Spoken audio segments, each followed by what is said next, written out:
रामपुर में आजम खान और उनके बेटे को चुनौती देने वाले जो गिने चुने नाम हैं उनमें एक नाम आकाश सक्सेना का है।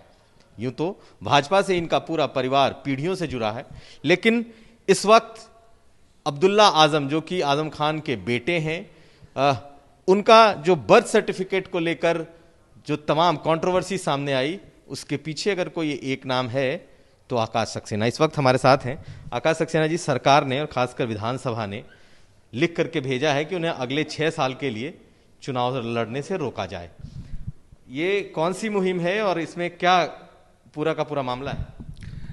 देखिए, जिस तरीके से आजम खान ने 2017 में अपने बेटे को विधायक बनाने के लिए सारे कानूनों को ताक पर रखा और अपने बेटे का उम्र कम होने के बावजूद एक जन्म प्रमाण पत्र जो कि पहले से रामपुर का बना हुआ था, दूसरा जन्म पत्र अपने लखनऊ का बनवाया। और ये इन्होंने तब बनवाया जब वो स्वयं नगर विकास मंत्री थे। अपनी पत्नी का और स्वयं का शपथ पत्र देकर, रामपुर में भी लगा हुआ है शपथ पत्र और लखनऊ में भी लगा हुआ है, देकर ये अपना जन्म प्रमाण पत्र बनवाया।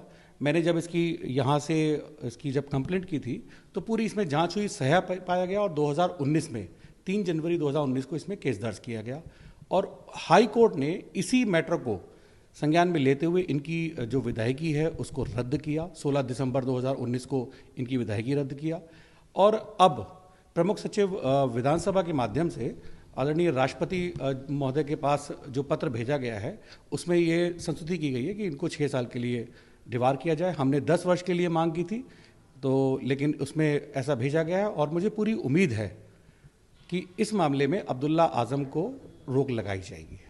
तो ये बताइए कि ये मुहिम कब और क्यों शुरू हुई?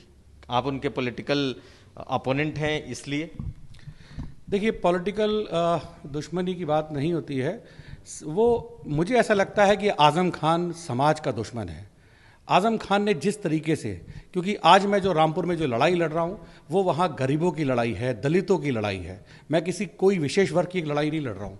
आजम खान ने जिस तरीके से 560 एकड़ की यूनिवर्सिटी में, जिसमें 350 एकड़ से ज़्यादा जो ज़मीनें हैं वो सरकार की हैं, गरीबों की हैं, दलितों की हैं, मैंने हर मुकदमे को बहुत बारीकी से लड़ा और मैं हर मुकदमा वहाँ जीत कर आया हूँ। जो दलितों की ज़मीन थी वो दलितों को अब वापस मिल चुकी है, जो सरकारी ज़मीन थी वो सरकार को हम वापस दिला चुके हैं। इसके अलावा भी और सारी चीज़ें चल रही हैं जिसमें मुझे लगता है कि बहुत जल्द अच्छे परिणाम आएंगे और जितनी भी जो सरकारी संपत्ति पर आजम का कब्जा है वो बहुत जल्द उसके कब्जे से बाहर होगा। ये बताइए कि क्या क्या दो चीज़ें मिली? 2 जन्म प्रमाण पत्र थे, कहा जाता है 2 पैन कार्ड थे, क्या क्या? आजम ने वो कार्य किए हैं जो शायद कोई आदमी सोच भी नहीं सकता। अपने बेटे के 2 जन्म प्रमाण पत्र, 2 पैन कार्ड, 2 पासपोर्ट, आप सोच के देखिए। हर चीज़ में जिस तरीके से सब कुछ प्लान वे में किया गया था, उसको ऐसा लगता था कि यहाँ तक कभी कोई पहुँच ही नहीं सकता। लेकिन जब चीज़ें होती हैं तो फिर सब चीज़ें सामने भी आती हैं। मैंने बहुत गहनता से एक एक चीज़ की बारीकी से सब देख रेख की थी और फिर सब चीज़ें अब जनता के सामने हैं। लेकिन कहा यह जा रहा है कि चूंकि आप राजनीतिक रूप से उनके खिलाफ हैं, आप बीजेपी से हैं, इसलिए आप ऐसा काम कर रहे हैं। देखिए, इस मुद्दे को राजनीति से जोड़ना मुझे नहीं लगता कि वो सही है। अगर मैं नहीं करता तो कोई और करता, लेकिन एक ना एक दिन तो आजम के जो झूठ से, आजम के जो भ्रष्टाचार से पर्दा तो उठना ही था। धन्यवाद। तो ये थे हमारे साथ आकाश सक्सेना, बीजेपी के नेता हैं, लेकिन आजम खान उनके परिवार की कलई खोलने में हमेशा से आगे रहे हैं, एक नेता के तौर पर, एक्टिविस्ट के तौर पर। और अब सरकार की तरफ से ये कोशिशें चल रही हैं कि 6 साल के लिए आजम खान के बेटे अब्दुल्ला आजम को चुनाव लड़ने से रोका जाए। हरीश कांडपाल के साथ कुमार अभिषेक, लखनऊ।